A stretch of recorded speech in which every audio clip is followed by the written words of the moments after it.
Nanny bathed twins in a washtub. Single dad couldn't believe his eyes. When a wealthy single father walks in to find his nanny bathing his twins in an old washtub, he's furious. But the truth behind that moment will change everything. For him, his children, and the woman he thought he knew. What's the most surprising lesson you've learned from someone you underestimated? Share your thoughts below. If you enjoyed this story, hit like, subscribe, and turn on notifications so you don't miss more powerful stories from Cracks of Light. The air on the back porch was thick with the smell of damp pine and cut grass when it happened. I'd just lowered Ethan into the old galvanized washtub Maggie had lent me, warm water lapping at his chubby knees, when the screen door banged open. Daniel Hartman stood there, shirt pressed crisp, phone in one hand, eyes narrowed like he'd just caught me committing a crime instead of giving his twins a bath. "What the hell are you doing with my boys?" His voice carried sharp across the porch, loud enough for Henry Lawson, the gardener, to stop dead by the fence. I froze, holding Ethan against my chest, water dripping down my forearms. Lucas, still splashing in the tub, looked up with that wide-eyed smile he always saved for me, until his father's tone cut through the air. Then his lip trembled. "I can explain," I said, keeping my voice steady even though my heart was pounding. "The water's been out all morning." "Out? We have 3 bathrooms in this house." He stepped closer, looking at the washtub like it was a trash can I'd plucked from an alley. "You think bathing my sons out here like farm animals is acceptable?" The words landed like stones. Farm animals. I'd grown up hearing worse, but hearing it now, in front of Henry, in front of the boys, it stung. "Mr. Hartman, pack your things. You're done here." He didn't yell, which almost made it worse. Just cold, flat finality, like I'd been weighed, measured, and found unworthy. Ethan started to whimper. Lucas followed, water sloshing over the side of the tub.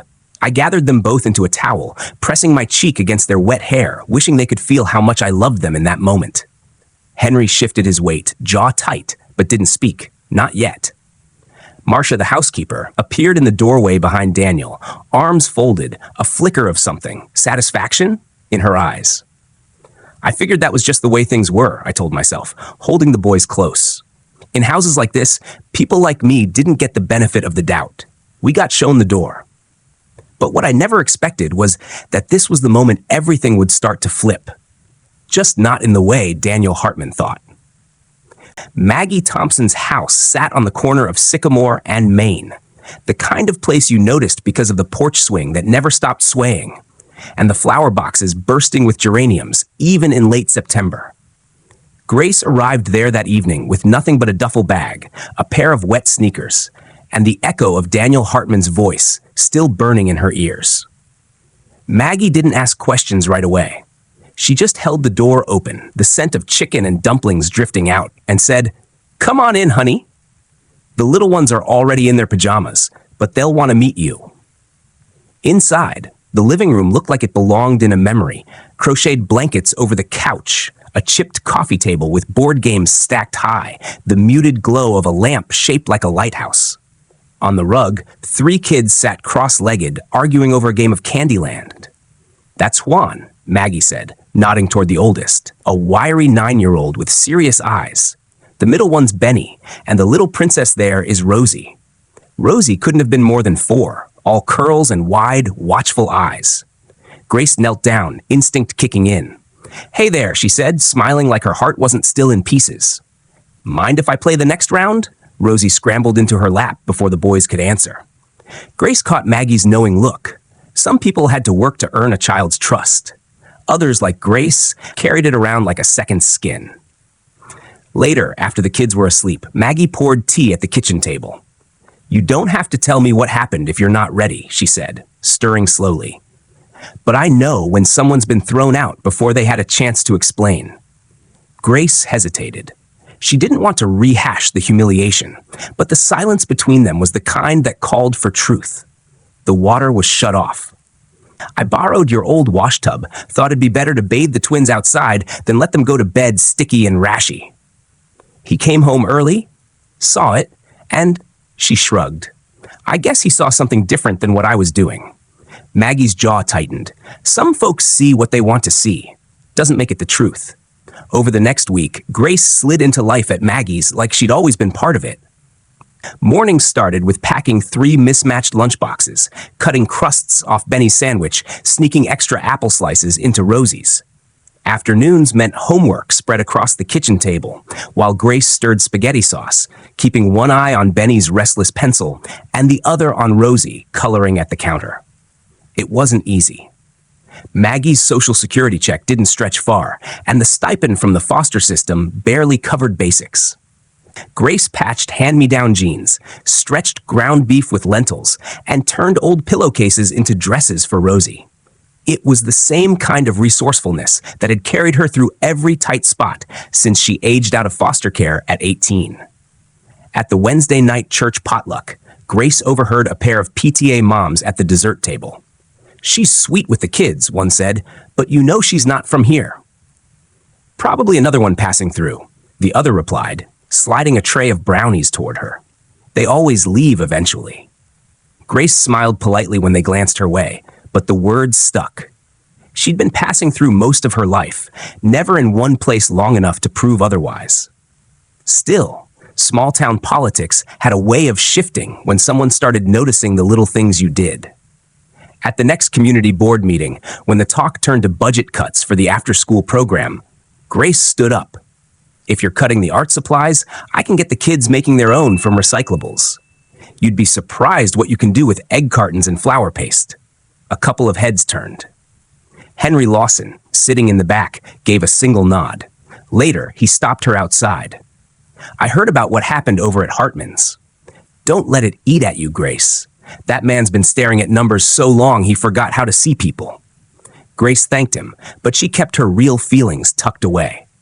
She wasn't ready to admit, even to herself, how much she missed Ethan and Lucas. At night, after Maggie went to bed, she'd scroll through the pictures on her phone. Ethan's lopsided grin, Lucas clutching her finger as he drifted to sleep. One Friday afternoon, the kids burst in from school buzzing about the town's fall festival. Maggie fretted about the ticket prices, but Grace knelt down to their level. "Tell you what, how about we make our own festival right here in the yard? We'll set up games, bake cookies, and you can invite your friends." By Saturday evening, the Lawson boys were tossing beanbags through a painted board Grace had made from scrap wood. Rosie was manning the prize table, handing out homemade friendship bracelets. Maggie stood at the porch railing, watching with a look Grace couldn't quite read. Part pride, part worry. "Grace," she said quietly, "you've got a gift. You turn scraps into something better than store-bought. But gifts like that, they don't stay hidden forever." Grace didn't answer. She just kept helping Benny aim for the beanbag board, wondering what Maggie meant, and why her chest tightened at the thought that someone else might be noticing her again. She didn't know it yet, but that night marked the first crack in the wall between her and the life she'd left behind on Daniel Hartman's porch. Somewhere across town, 2 little boys were crying themselves to sleep, and the man who sent her away was starting to realize he'd made a mistake.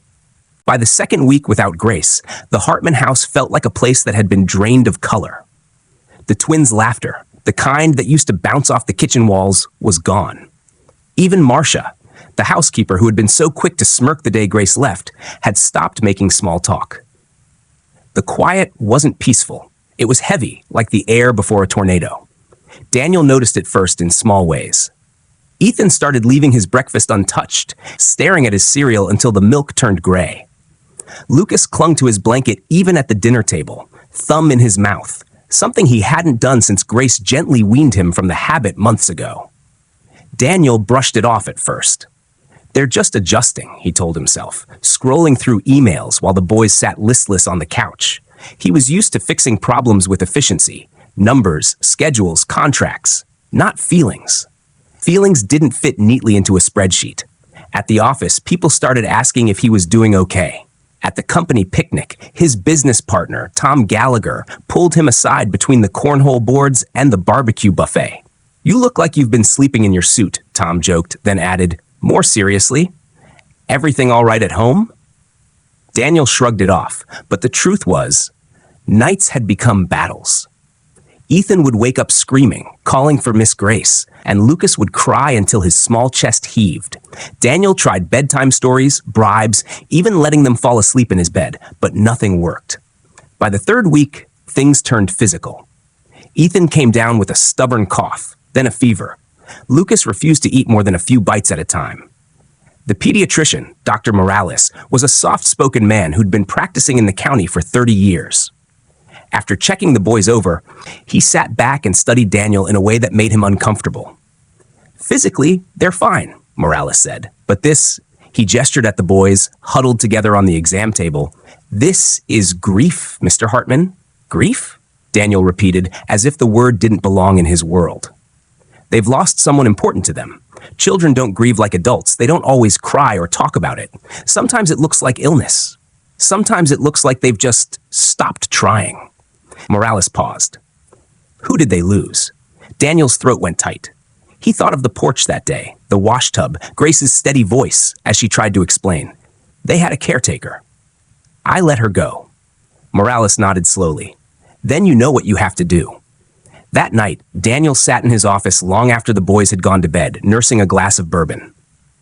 He thought about how, at the last community board meeting, Henry Lawson had stood up to defend funding for the food pantry, saying, sometimes the right choice doesn't pencil out on paper, but you make it anyway, because it's right. Daniel had respected Henry, even when they disagreed. Now he heard those words in a different way. The turning point came on a Thursday morning when Lucas wouldn't get out of bed. No fever, no cough, just a refusal so deep it scared Daniel. He tried coaxing, then pleading, until finally Lucas whispered, I'm tired of everything. For a 5-year-old to say that. It hit Daniel like a punch to the chest. By lunch, he was scrolling through his contacts, thumb hovering over Grace's name. He didn't know what he'd say, how to ask for help from the woman he'd humiliated. But for the first time in years, Daniel Hartman didn't care how it would look. Somewhere deep down, he knew this wasn't just about the boys anymore. This was about him, about the way he'd been living, the way he measured people's worth, and the fact that for all his wealth and status, he'd let the one person who truly cared for his children walk away. And the more he thought about it, the more one question clawed at him. If Grace had been right about the boys, what else had she been right about?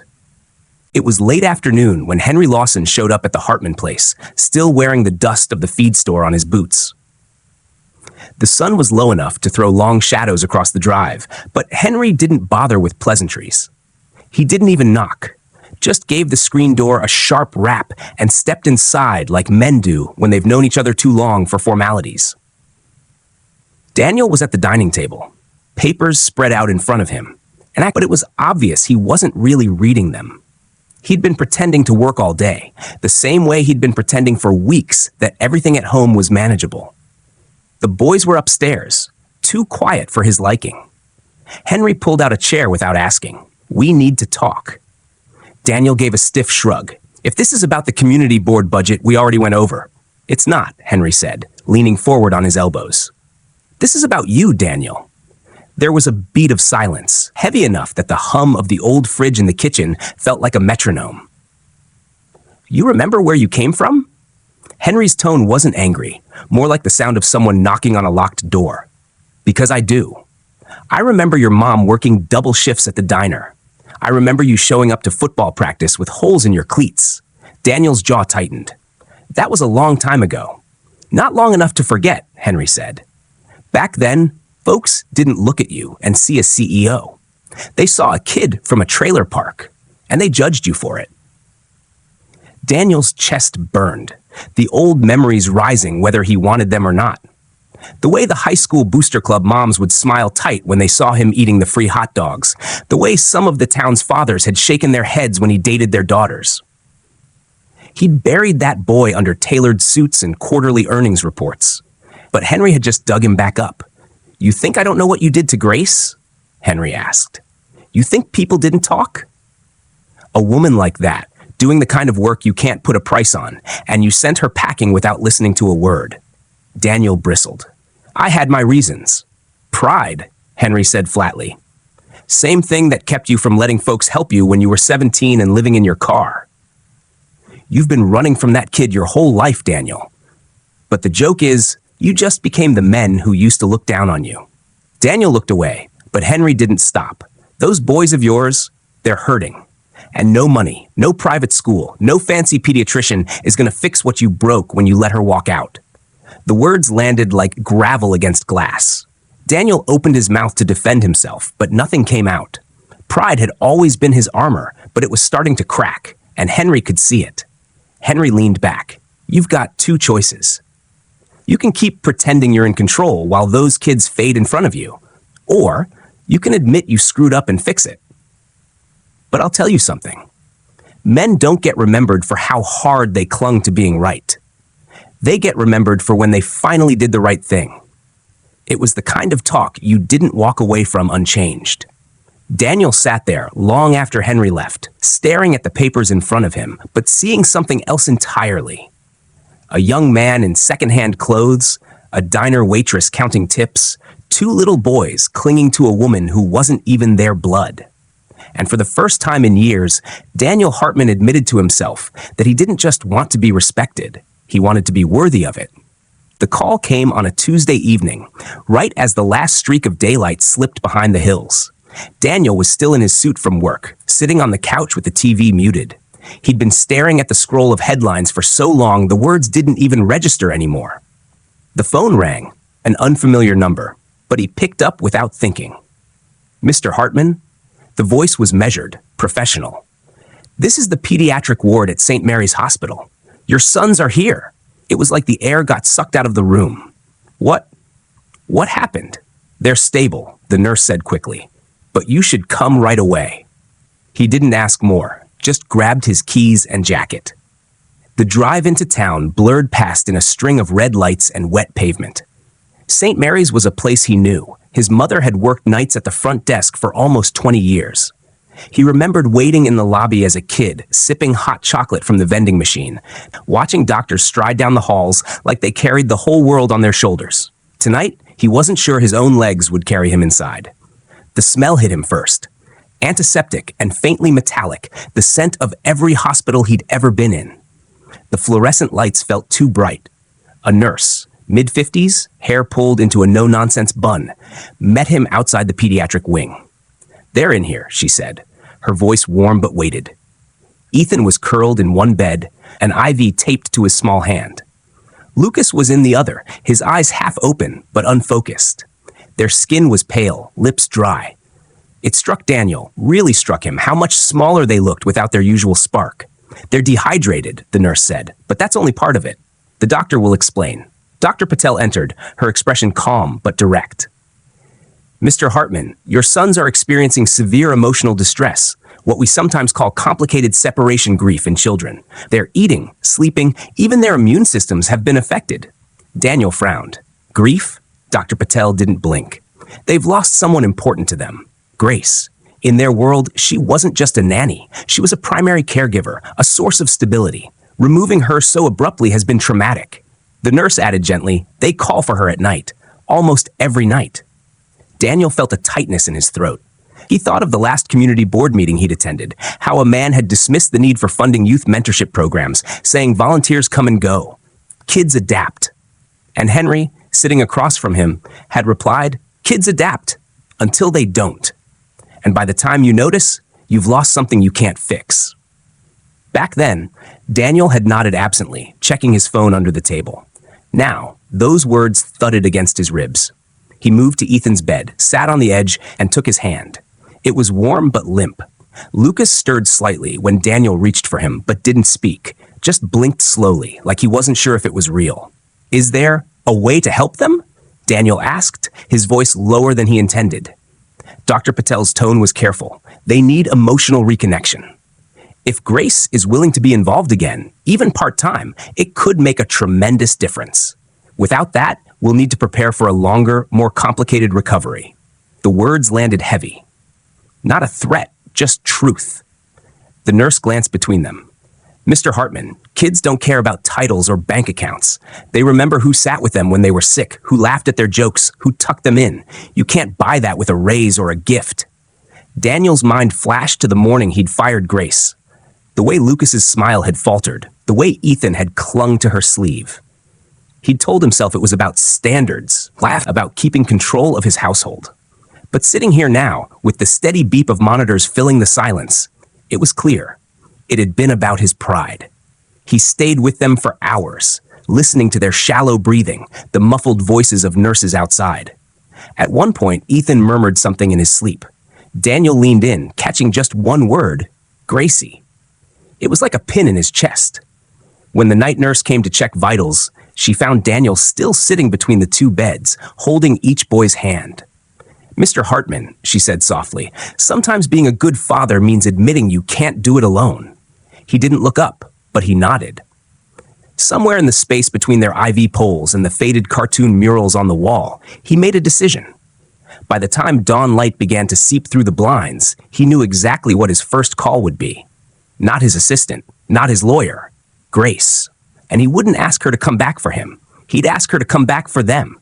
Because now it wasn't about winning an argument or saving face, it was about saving his boys. The drive out to Maggie Thompson's place took longer than Daniel remembered. It wasn't far, 10, maybe 15 minutes outside of town, but the road wound through a patchwork of late winter fields and bare oak trees that made you slow down whether you wanted to or not. He passed the old grain mill, the faded sign for an antique shop that hadn't been open in years, and the rusting bleachers at the community park where the summer baseball league still played every July. It was the kind of route you could drive blindfolded if you'd grown up here, but tonight, every turn felt heavier. The last time he'd been out this way, it was for a community board meeting Maggie had hosted in her barn, back before she'd taken in those 3 foster kids. He'd been in a suit then too, holding a leather folio, ready to argue against a zoning change. She'd greeted him with lemonade in mismatched glasses and a look that said she could see straight through him. He hadn't forgotten it. Now, pulling up to her gravel drive, he spotted the yellow farmhouse with its wraparound porch, paint peeling in places, wind chimes clinking softly in the breeze. Lights glowed warm through the kitchen window, and for a second he just sat in the car, gripping the steering wheel, listening to the engine tick as it cooled. From the porch, he could hear the muffled sound of laughter, small, quick bursts, like it belonged to kids. Through the screen door, he saw Grace. She was crouched on the kitchen floor, showing a little girl how to fix the wheel on a battered toy truck. The girl's face lit up when it snapped into place, and Grace laughed. Not the polite workplace kind of laugh Daniel had been used to hearing from her, but something real, the kind that fills a room. He hesitated at the door, feeling the way an outsider does at a church potluck when you don't know where to sit. The last conversation they'd had still echoed in his mind. His clipped words, her measured reply, the way she'd walked out without raising her voice. He'd told himself that grace under pressure meant she didn't care. Now, seeing her surrounded by kids who leaned into her touch like flowers toward sunlight, he realized it had been strength, not indifference. Maggie appeared from the pantry with a jar of applesauce in each hand. She noticed him instantly, and her eyes narrowed just enough to make him feel like a high schooler about to be called out in front of the whole PTA. "Daniel," she said, setting the jars on the counter. "Didn't expect to see you here." He cleared his throat. "I heard you had a full house. That we do." She glanced toward Grace, who was now helping the little girl to the table where two boys were working on homework. The boys were maybe 9 or 10, dressed in worn flannel shirts, pencils tapping as they thought. Grace leaned over to check their work, her hand resting lightly on one boy's shoulder, steadying him. Daniel stepped inside, feeling the warmth hit his face, the smell of something simmering on the stove, chicken soup, maybe with rosemary. The house had that lived-in hum you couldn't fake. Not spotless, not staged, but full. "You didn't come to talk about my foster kids," Maggie said, folding her arms. "No," he admitted. "I came to talk to Grace." Grace looked up then, her eyes flicking to him with a mix of surprise and something else. Wary, maybe, but not cold. She murmured something to the kids and walked over, wiping her hands on a dish towel. "Daniel?" He nodded. "I went to the hospital last night." Her expression changed immediately. Alert, concerned. "The boys? They're okay," he said quickly, physically. "But," he hesitated, the words catching. "The doctor says they're grieving. That losing you like that, it's done more damage than I wanted to admit." Grace studied him, silent. I saw them, he went on. Ethan barely spoke. Lucas, he just looked through me. The only word I heard all night was your name. In the pause that followed, one of the foster boys called from the table. Grace, is riverbank one word or two? She glanced back, called gently. 2 words, Caleb. Keep going. Then turned to Daniel again. He realized, watching her move so easily between them, that what his sons had lost wasn't just a caregiver. It was this. The steady, anchored presence. The sense that someone was entirely on their side. I was wrong, he said finally. About a lot of things. About you. Grace's brow softened, but her voice stayed level. You made a choice you thought was right. No, he admitted. I made a choice to protect my pride. From the stove, Maggie stirred the soup, saying nothing, but Daniel caught the way her mouth curved, just slightly, as if she'd been waiting for him to get here all along. I'm not asking you to forgive me right now, Daniel said, but I am asking you to come back. For them. Even if it's just part-time until they're steady again. They need you. Grace looked toward the foster kids, then back at him. And what about them? They need me too. He nodded. I see that. And I'm not asking you to walk away from them. Maybe there's a way we can make it work. Share your time. I'll cover whatever's needed. Transportation, scheduling, anything. Just don't let my boys go through this alone. The weight of the request hung between them. Finally, she said, I'll think about it. But this time, Daniel, it's on my terms. No sudden decisions. No pulling the rug out. Agreed. Behind them, one of the boys let out a whoop. Apparently, he'd solved a tricky math problem. Grace smiled, excused herself, and went back to help. Daniel watched her kneel beside the table, the kids leaning in close, trusting her without hesitation.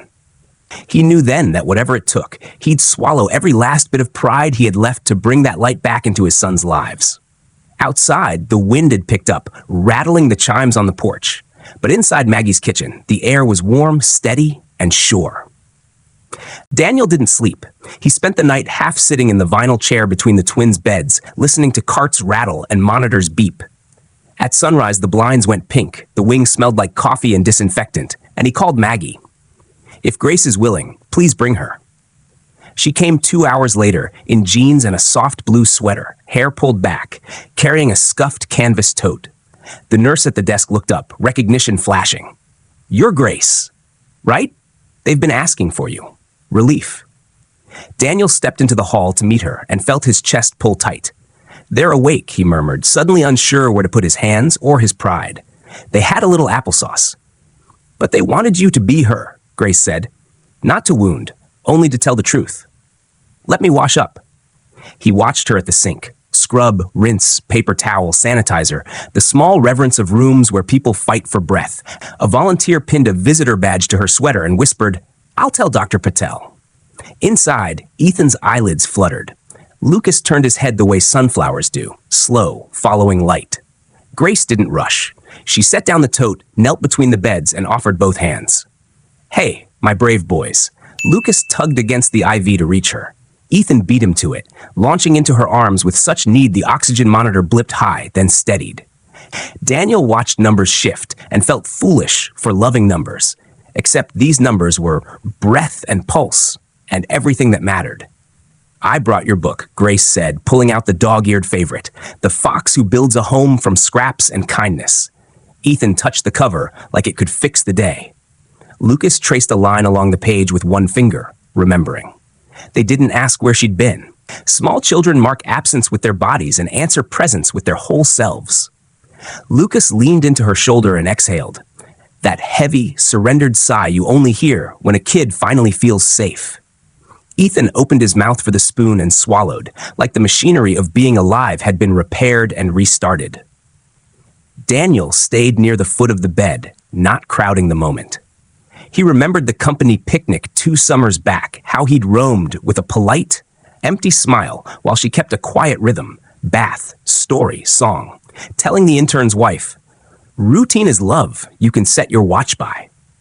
He'd filed it under nice to have. Watching now, he understood it had always been essential. Can I read it? Grace asked, and the boys said yes with their bodies, settling, each pressing a palm against her knee.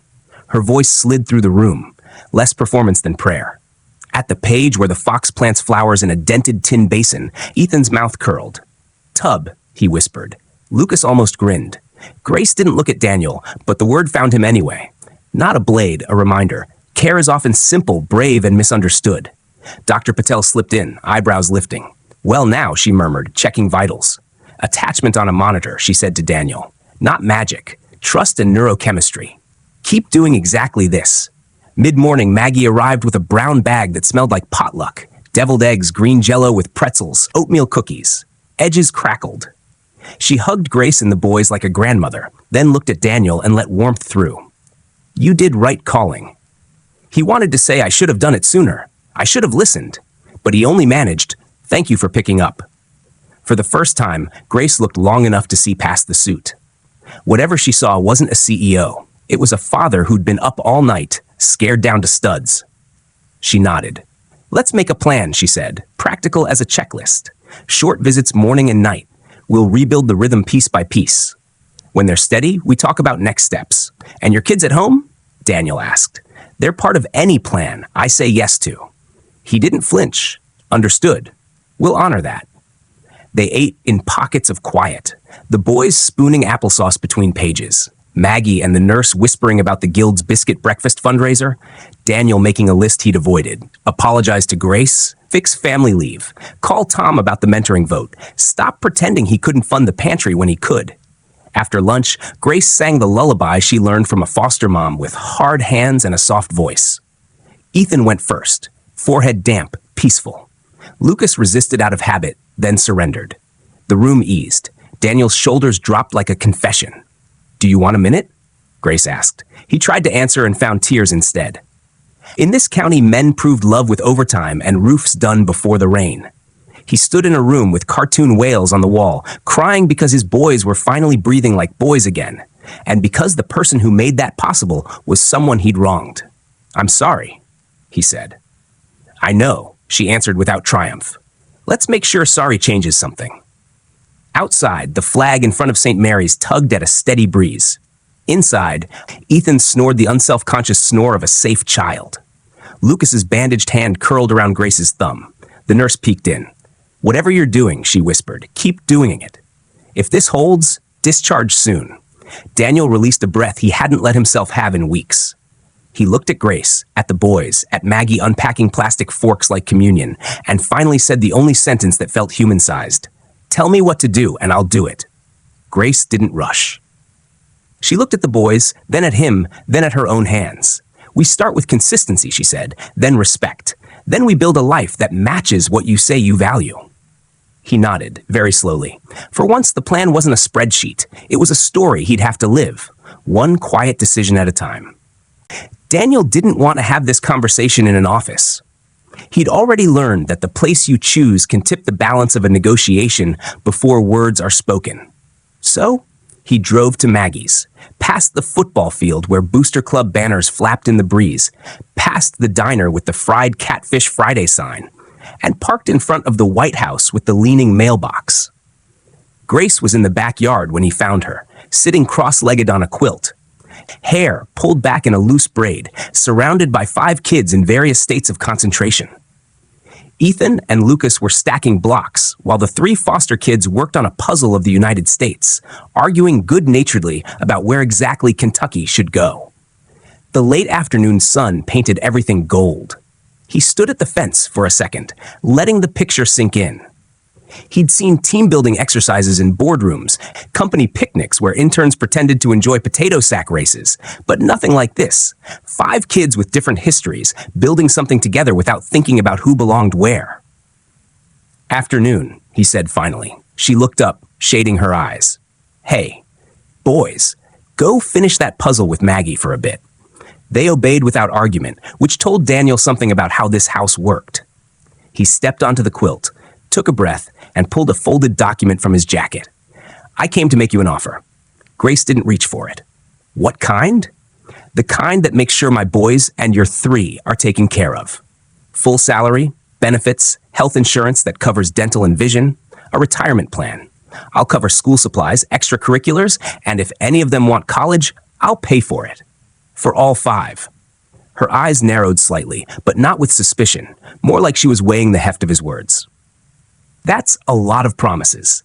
It's a contract, he said, handing it over. With guarantees you can take to a lawyer. She skimmed the first page, then looked up. And in return? You come back. Care for the twins, but keep the foster kids here with you. I'll make sure you have help, transportation, a part-time assistant if you want. I'll stay out of your way. She set the papers on her lap and leaned back, looking at him like a teacher waiting for a student to finish an excuse.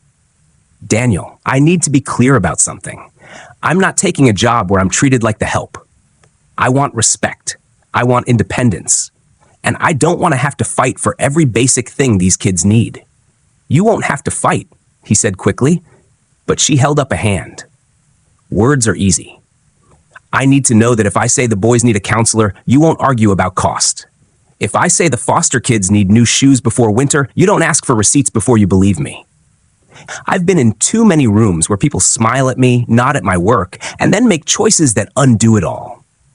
Daniel thought about the last town council meeting he'd attended, how the budget for the library was cut while the golf course got new sprinklers. I hear you, he said. And you're right. No more undercutting. I'll put that in writing. She tilted her head. And independence? You run your household as you see fit. I'll provide resources, but I don't dictate your day-to-day. Grace took a long breath, then pointed to the picnic table. Sit. Let's go through it line by line. They sat side by side as she read, occasionally stopping to ask, define this, or who approves this expenditure? Daniel answered each without defensiveness, and when he didn't know, he admitted it. She marked the margins with a ballpoint pen, crossing out jargon, adding clauses. At one point, Maggie came out with lemonade and a plate of oatmeal cookies atop, setting them down like a church potluck offering before disappearing again. Grace dunked a cookie in her glass, thinking, then said, one more thing. These kids need community, not just care. That means you show up sometimes, not just for birthdays or emergencies. They need to see you in the bleachers at soccer, in the stands at the school play, even if it's awkward. Daniel smiled faintly. You're asking a CEO to make time for PTA meetings. I'm asking a father to act like one, she said. He let that sit. Then he nodded. All right. By the time they finished, the sun had dipped low and the kids were chasing fireflies. Grace stood, tucking the contract under her arm. I'll take this to someone I trust. If it holds up, we'll start Monday. Daniel rose too. Fair enough. He hesitated, then added, Grace, thank you for not slamming the door. She gave a small shrug, a gesture that said she wasn't here for gratitude. We'll see how you do with follow-through. As he walked back to his truck, he passed the puzzle table. Kentucky was still missing, but the kids were laughing about it, saying they'd find it under the couch. He thought about how often in business he'd closed deals without ever noticing what was missing. Here, the gaps were obvious and worth fixing. He looked back once more at Grace under the porch light, the foster kids orbiting her like planets around a steady sun. He realized the offer wasn't just about keeping his boys alive. It was about building a world where all 5 kids could grow without wondering if they mattered. And maybe, if he was lucky, it was about building a version of himself who deserved to be in that world. The for sale sign had been leaning in the front yard for months, weathered from summer storms and winter wind. It was a pale yellow Victorian with a wraparound porch, sitting just 3 streets over from Daniel's place, close enough for the boys to bike over, but far enough for Grace to have her own space. The kind of house that had good bones and a tired soul, just waiting for the right people to fill it with noise and life again. Daniel didn't announce his plan in some grand speech. Instead, he called the realtor, walked the creaky floors, peeked into the attic, and imagined it. The twins' laughter upstairs, the foster kids running in the backyard, Maggie's humming drifting from the kitchen. By the time Grace found out, the papers were already signed. When he told her, she blinked at him for a long beat, then glanced toward Maggie, who had been pretending to read a church newsletter at the kitchen table. You bought a house, Grace said slowly, as if making sure she hadn't misheard. For you, Daniel replied. For them. And for Maggie, if she'll take the room off the kitchen. Maggie looked up over her glasses. Only if I get veto power over ugly curtains. Grace's mouth quirked into the smallest of smiles, but there was something else in her eyes. Caution, maybe even a little fear. Why? She asked finally. Why go this far? Daniel thought about all the times he'd chosen the easier road, the one that cost less in time, in effort, in personal risk. Because, he said quietly, I'm done patching holes. This is building something solid. The move itself was a patchwork of small-town politics and pure muscle. Maggie's nephew showed up with a flatbed trailer, neighbors carried boxes, and the pastor's wife brought sandwiches wrapped in wax paper. At the same time, the local gossip mill hummed, whispers at the hardware store, curious stares at the gas station. Some folks saw it as generosity. Others, like Councilman Strickland, who never missed a chance to corner Daniel at Rotary meetings, called it setting a precedent you can't keep up. Daniel didn't bother explaining that the precedent he cared about was giving 5 kids a home that wouldn't vanish out from under them. Inside the house, Grace claimed the largest downstairs room as her base, big enough for a desk, a couch, and shelves for the mismatched books the kids loved. Maggie picked the cozy corner bedroom, already planning to plant tomatoes in the yard come spring. The twins explored first, Ethan yelling from the top of the stairs that the attic smelled like adventure, Lucas quietly counting the steps between rooms. The foster kids stuck close to Grace, but their eyes followed the twins, testing the idea of shared territory. Grace worked like she'd been waiting for this all her life, organizing, cleaning, making space feel claimed. She taped up the kids' drawings on the fridge, fixed a wobbly cabinet door with a screwdriver from her own small toolkit, and somehow made the faded floral wallpaper in the dining room look intentional. One evening, Daniel stopped by unannounced and found the whole crew on the porch, wrapped in blankets, passing around mugs of hot cocoa. Maggie was telling a story about her own childhood in the county, complete with the politics of the old school board and how a PTA bake sale once turned into a shouting match over store-bought pies. The kids were half listening, half giggling, but the sense of belonging was unmistakable. Grace noticed him standing in the yard and waved him up. "You're just in time," she said. "Lucas is about to tell us what he found in the attic." Lucas grinned, eyes shining. "An old trunk, locked. We're going to figure it out." Daniel sat down on the porch step, the wood cool under his hands, and listened. Not just to the story, but to the layers of sound, kids talking over each other, Maggie's laugh, Grace's voice steady in the middle of it all. He realized this was more than a new house. It was a reset button, a place where each of them, him included, could try again without dragging the worst parts of the past through the door. And for the first time in years, he didn't feel like he was managing a crisis.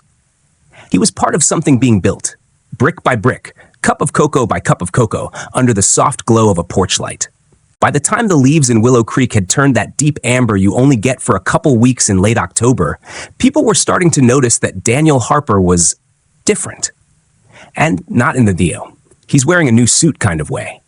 No, this was something deeper, like he'd been walking around his whole life with a pane of glass between him and the rest of the town, and now he'd finally stepped through. It started quietly, a rumor here, a raised eyebrow there. First, the company picnic that year had more than just steaks and craft beer for the execs. Daniel had the catering team set up extra tables, long wooden ones for the maintenance crews, drivers, even the janitorial staff.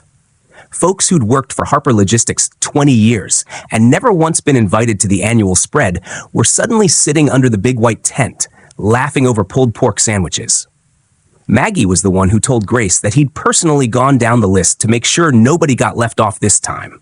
It didn't sound like much, not to someone who didn't know him. But to people here, that was a tremor under the ground. The next week, it was the Little League field. For years, the left side bleachers had been missing 3 planks, forcing parents to stand during games. Budget requests had always been pending.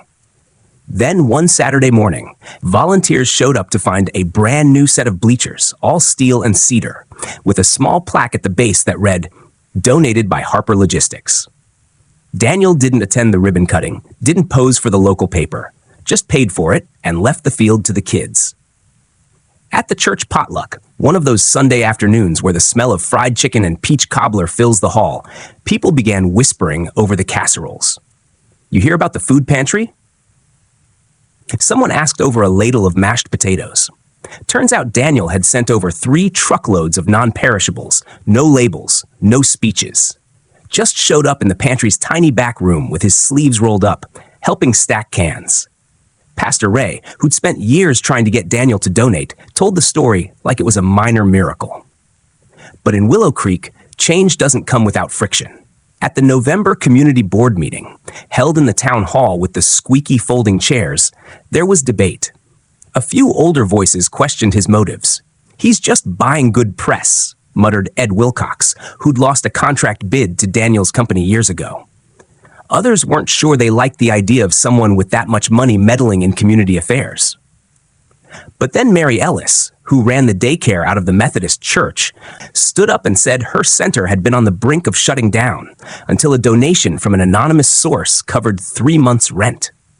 "And I'll tell you," she said, looking right at Ed, "if he wants to meddle like that, I'm not complaining." Grace watched all this from a cautious distance. She'd seen people change before, and sometimes it didn't stick. But the difference now was in the small things.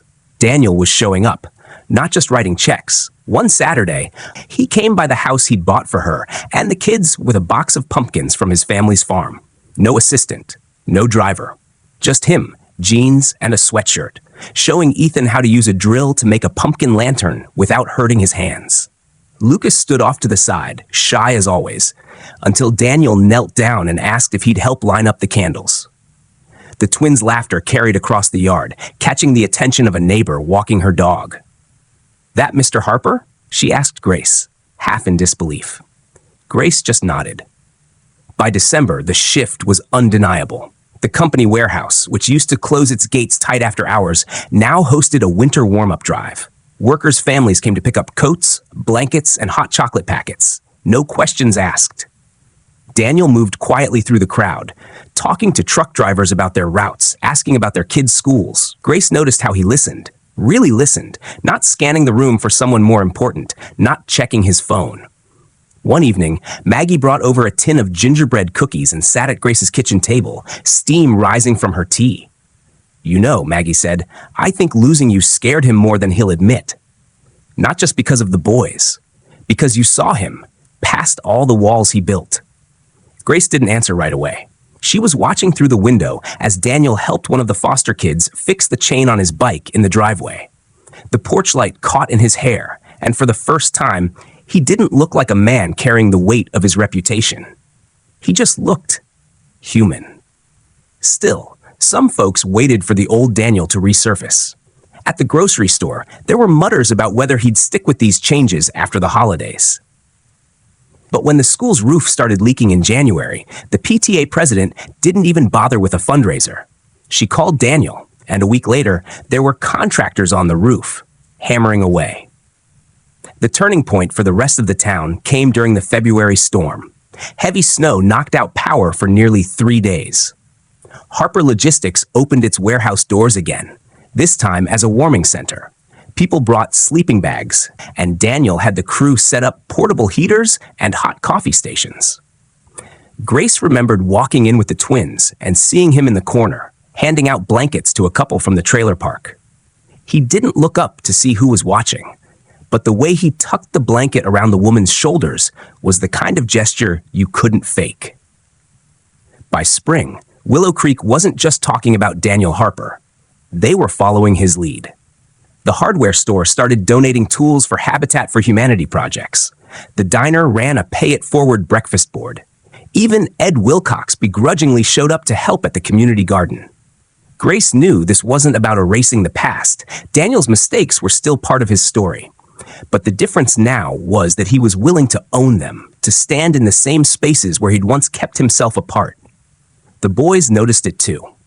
One night, Ethan asked if Mr. Harper was going to help coach Little League. Grace smiled.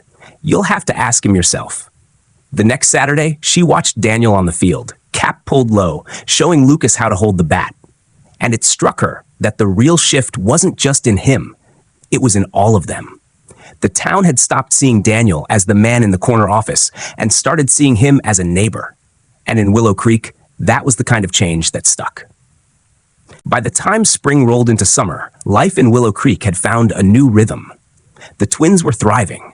The foster kids had settled into a kind of easy chaos. And the house Daniel had bought for Grace felt lived in. Mismatched mugs in the cupboard, muddy sneakers by the back door, a faint scent of cinnamon from Maggie's baking lingering in the air. It was a Sunday afternoon when Daniel finally said it. Not at a candlelit dinner, not with some dramatic flourish, just in the quiet way a person does when they've been carrying the thought around too long. Grace was out on the porch, snapping green beans into a bowl, the kind of slow, meditative work that keeps your hands busy while your mind drifts. Daniel came up the steps, holding 2 glasses of iced tea. "Grace," he started, setting one glass beside her, "there's something I've been meaning to tell you." She glanced up, shading her eyes from the sun. "You look like you're about to confess to a crime," she teased, but her pulse ticked up. He'd been spending more time here lately, helping with homework, fixing the loose porch rail, even showing up to the Saturday farmers market with her and the kids. "It's not a crime," he said, his mouth twitching into the ghost of a smile. Then his voice dropped, quiet but steady. "I care about you. More than I probably should." The words landed between them, heavy and warm. Grace froze mid-snap, the bean breaking unevenly in her hands. She didn't speak right away. Her mind, always quick to protect itself, started sorting through the risks, what it would mean for her, for the kids, for the fragile peace they'd all built. She'd been here before, in a different life, with someone who made promises he couldn't keep. "I'm not asking for an answer right now," Daniel added quickly, reading her hesitation. "I just needed you to know." For a moment, the only sound was the cicadas buzzing in the trees. Grace took a breath, slow and careful. "Daniel, you've come a long way. I see that, but I've got 5 kids under my roof, and their hearts aren't something I gamble with. Mine either." He nodded, his jaw tightening. Not in anger, but in the quiet acceptance of someone who'd expected this. "I get it," he said, "and I'm not going anywhere. Whether you feel the same or not."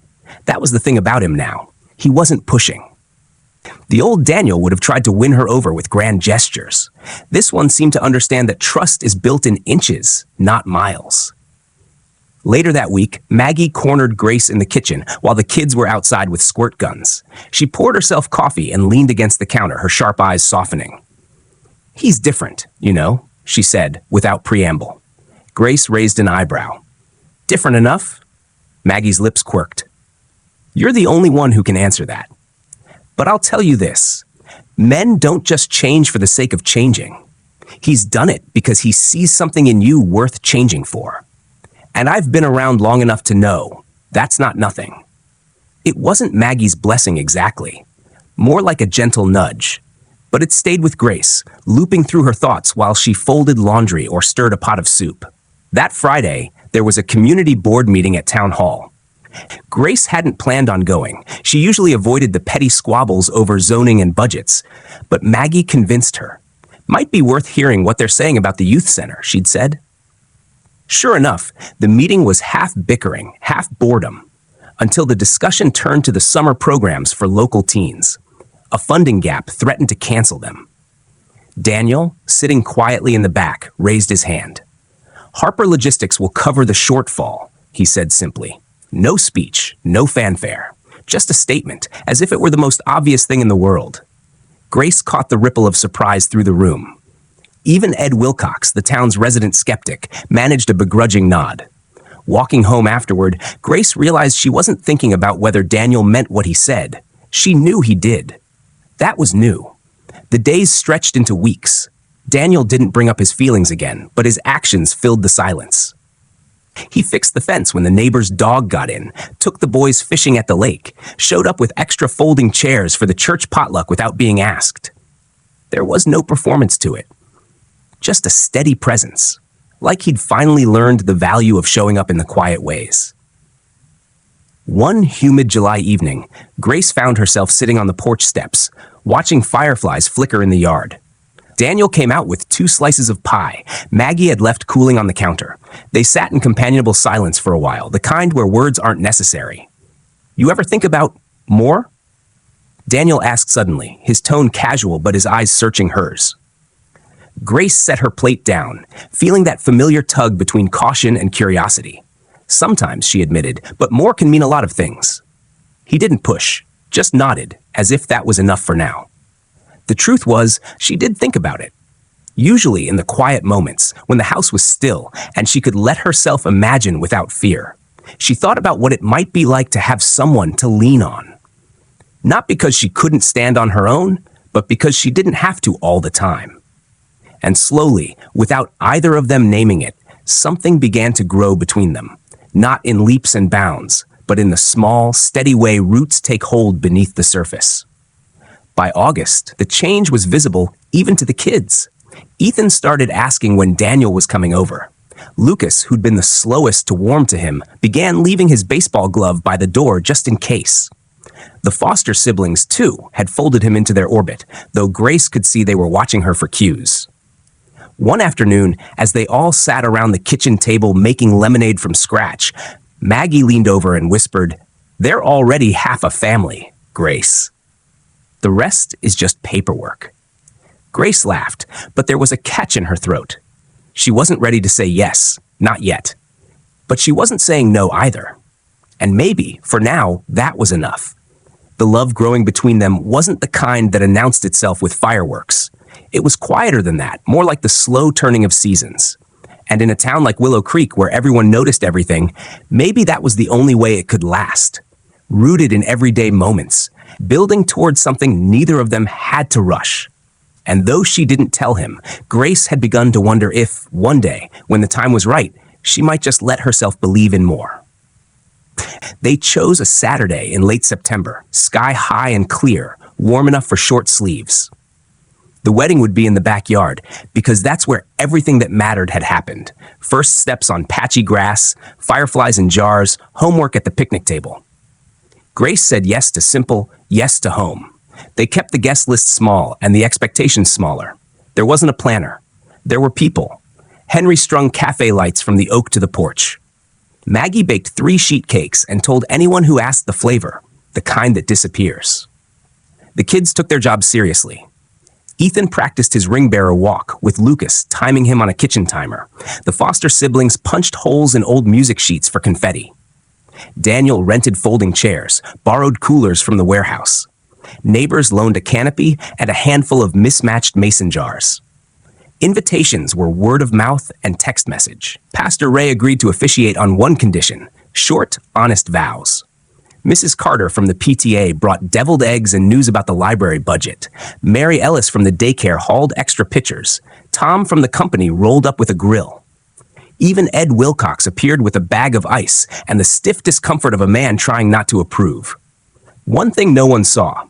Before guests arrived, Daniel slipped into the tool shed and slid a canvas drop cloth aside.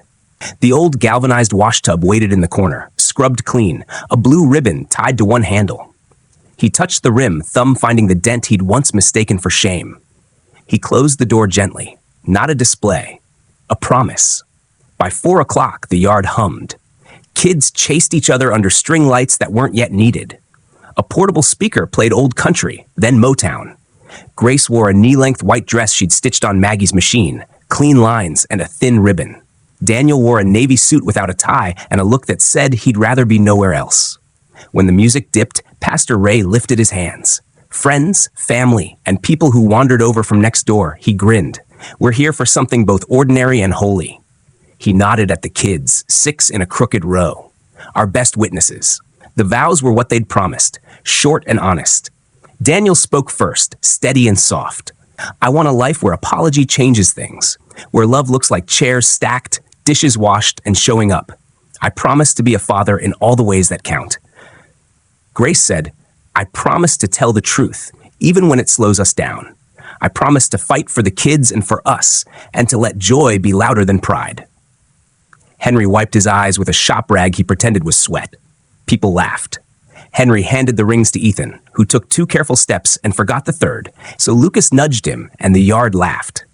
Pastor Ray said the words, and the thing they'd been building for months clicked into place. After, the yard turned into a picnic. Tom manned the grill. Maggie's cakes vanished. Mrs. Carter cornered Daniel near the lemonade about the library roof. He pulled out his phone, not to check email, but to put library roof on a list titled, Due Next, No Excuses. Grace saw and felt the familiar mix of pride and protective caution, loving this version of him, guarding the quiet that made it possible. Moments stuck. the foster daughter tugging the hem of Grace's dress to whisper, "Do I call him Dad now?" And Grace answering, "Call him what feels safe today. We'll grow into the rest." Ed Wilcox telling Henry he'd been wrong and offering his hand. Pastor Ray leading a prayer so brief, even the teenagers said amen. At dusk, fireflies lifted and the cafe lights finally earned their keep. Someone started cornhole. Someone else started a line of hugs. The twins fell asleep, tangled on a blanket. Daniel carried them in one at a time, returning each time a little slower. Inside, Grace took a breath in the quiet kitchen, hands flat on the counter. Weddings, she knew, could be theater. This one felt like a backyard promise made out loud. She turned and found Maggie watching. "It fits you," Maggie said. "Not the dress, the life." Later, when the music softened and only lingerers were left, Henry tapped a spoon on a mason jar. To this family, he said, eyes bright, chosen on purpose, people cheered. Daniel slipped his hand into Grace's, leaned close. "I kept the tub," he murmured, "in the shed, for us." Grace's eyes flicked toward the dark shape of the shed beyond the lights. She pictured the blue ribbon, the dent, the way their story had been hammered into it like a fingerprint. "Good," she said. "Some things are truest when they're kept close." Much later, after the last chair was stacked and the yard was a map of trampled grass and happy exhaustion, the two of them stepped into the tool shed. Daniel clicked on the small lamp. The tub gleamed. Grace ran a hand along the rim. "We were close to losing this," she said, not meaning the metal at all. "And now?" Daniel asked. She smiled, tired and certain. "Now it's the beginning we choose, not the one we stumbled into." They stood there a minute in the hum of crickets and distant laughter. When they went back outside, the house looked different, more itself. The porch light left a warm coin on the steps. Somewhere a neighbor clapped twice and called goodnight. On Monday there would be school forums, a meeting about the new playground, and the ordinary rush of work. Tonight the town felt closer, kinder. Tonight the promise wasn't a headline or a plaque. It was a backyard, a crowd that knew your middle name, and a tub hidden where only the people who needed it would ever see. The tub hadn't been used in years. It sat in the tool shed under a clean sheet, just as Daniel had left it that night after the wedding. The blue ribbon still tied around the handle, faded now, like something that had been loved quietly over time. Life had filled up fast. The twins had grown into long-limbed teenagers, the foster siblings into their own lives. Grace and Daniel had a rhythm. School drop-offs, Sunday dinners, late-night talks on the porch when the cicadas were loud enough to drown out whatever argument the kids were having inside. But this morning, the rhythm shifted. Grace was up before the sun, padding barefoot through the kitchen, steam curling from her mug. The house had the hushed feel of a place holding its breath. In the nursery, their newborn, 3 weeks old, pink and soft as a peach, shifted in the bassinet, letting out the kind of squeak that made Grace's chest ache in the best way. Daniel came in rubbing sleep from his eyes, hair sticking up. "You're up early," he said, voice still heavy with the night. "I want to try something," she replied. And before he could ask, she'd gone out to the tool shed. He followed her, barefoot on the dewy grass, remembering another time he'd stood in that same doorway watching her pull something back from the edge. She lifted the sheet, and there it was. Silver metal dulled from age, the dent still there like a fingerprint, the blue ribbon clinging to the handle. "You sure?" he asked, even though he knew the answer. She smiled. "If it held us together once, it can hold him now." By mid-morning, the tub was in the kitchen, perched on 2 sawhorses Maggie had dragged over from her place. Warm water steamed gently, and the air smelled faintly of lavender baby soap. Maggie stood by with a towel, her hands moving like they had when she'd swaddled the twins years ago. Henry leaned on the counter, pretending he was just there to check the plumbing, but his eyes softened at the sight. The baby went in without a fuss, feet kicking against the curved bottom. Grace's hands cradled him steady, the way she had learned to with the twins. Slow, certain, no rush. She felt the water lap gently against her wrists, the hum of the house in the background, the way Daniel's gaze never left them. "It's like he knows," Maggie said quietly. Daniel chuckled. "Knows what?" "That he's in something with history. That his first bath isn't just a bath." Grace looked up, catching Daniel's eyes. There was no pride to crack this time, no stubbornness to peel away. Just the easy certainty of 2 people who'd built something from splinters and almost lost chances. Henry cleared his throat, the way people do when they're covering up something in their voice. You know, when you first brought that thing into my store years ago, I thought you were out of your mind. Daniel smiled at the memory, him standing there, chest out, ready to prove he was right about everything. Turns out I was, he said, in the best possible way. The baby gurgled, splashing a tiny hand against the side of the tub. Grace laughed, and the sound wound its way through the kitchen like sunlight. She poured a little water over his hair, the motion so natural it felt like muscle memory, even though it was the first time. For a moment, the scene held still. The ribbon, the dent, the warm water, the people who'd been there through every version of this family. It was ordinary and extraordinary at the same time, the kind of thing no camera could really catch. Outside, the day stretched lazy and golden. In a few hours, the twins would come barreling in from soccer practice, more hungry and loud. The Foster siblings were due for Sunday dinner, and the yard would be full of chairs again. But right now, it was just them and the quiet work of love. Grace lifted the baby out, wrapping him in the towel Maggie held open. Daniel stepped closer, his hand brushing the blue ribbon as if to steady it. "We keep this tradition?" he asked. Grace met his eyes. "We keep it," she said. "So they all remember where we started, and that we chose to stay." The tub would go back to the tool shed later, the ribbon tied a little tighter. But its place in the story was secure. No longer a symbol of misunderstanding, but of the life they'd built on purpose. One bath, one promise, one morning at a time. And in that kitchen, with steam curling and sunlight spilling across the floor, the circle quietly closed, only to begin again. It was one of those late summer evenings when the light slants just right through the kitchen windows, catching every fleck of dust in the air and making it look like gold. Dinner was over. Plates stacked in the sink, the smell of grilled corn and butter still lingering. When the older kids started acting suspicious. Whispering in the hallway, blocking the doorway if Grace tried to step through, giving each other that look kids get when they're sitting on a secret too big to hold much longer. Daniel noticed first. He raised an eyebrow at Henry, who was nursing coffee at the table. "They're up to something," he muttered. Henry didn't look up, just smirked. "Good. Means they've been paying attention." Before Daniel could ask what that meant, the twins came back in. Ethan holding something behind his back, Lucas grinning like a kid who just got away with sneaking the last cookie. Behind them, the Foster siblings followed, older now, but still carrying that shared look that comes from surviving something together. Grace leaned against the counter, her curiosity clear. "All right, what's going on?" Ethan stepped forward and set it on the table. A wooden plaque, handcrafted, the kind that still smelled faintly of sawdust and varnish. The letters were carved deep, each groove darkened to make the words stand out. Built with love, not money. For a second, no one said anything. The room felt like it was holding its breath.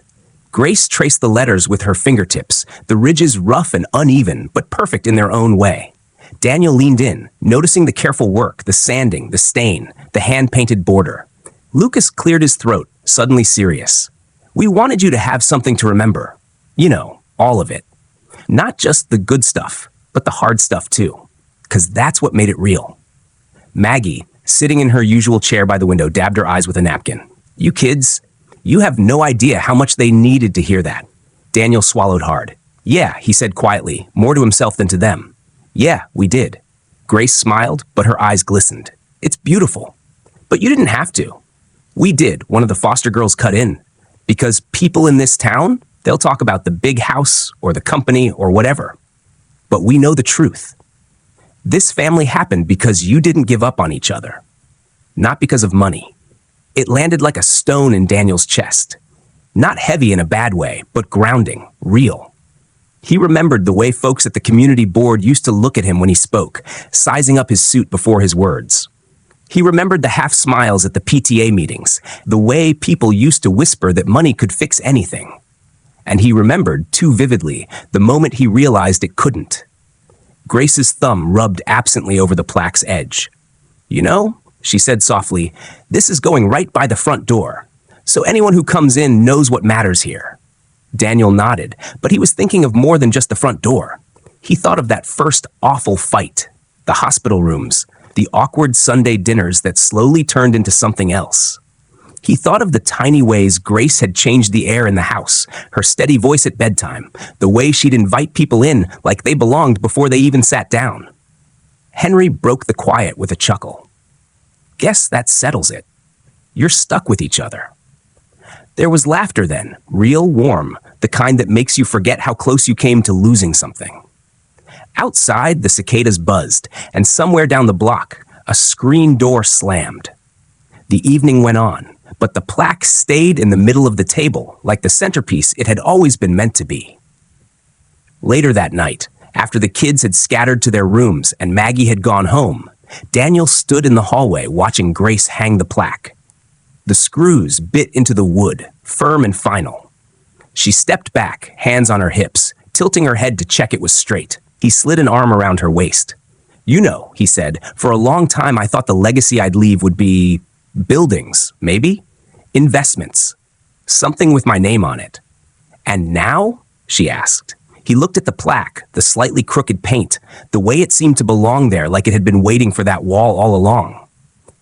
Now I think it's this, he said, a home that works because it's built the right way. Grace didn't answer, just leaned her head against his shoulder. The house was quiet, except for the hum of the fridge, the sound of kids' laughter drifting faintly from upstairs. It wasn't the kind of legacy you could buy or measure or show off at a shareholders meeting. But it was the kind that would last, carved deep, like the letters on the plaque, into the people who had lived it. And that, Daniel thought, was more than enough.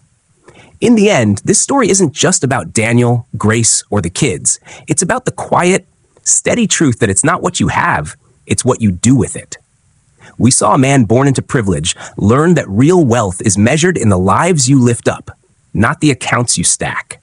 We saw a woman who refused to compromise her integrity, even when life would have been easier if she had. And we saw a family, pieced together from loss, circumstance, and second chances, become something stronger than blood. Life has a way of handing us moments where we can choose, protect our comfort, or risk it for something better. Standing up for someone, breaking an old pattern, offering respect when it costs you, these choices ripple outward, changing more than you'll ever see. And maybe the greatest transformation happens when we stop looking at people for what they lack and start seeing what they've survived. What about you? Have you witnessed kindness change a life? Maybe even your own? I'd love to hear your stories in the comments. If this one resonated, give it a like and subscribe to Cracks of Light so you won't miss the next journey. Until then, may your days be full of grace, your heart open, and your table always have room for one more.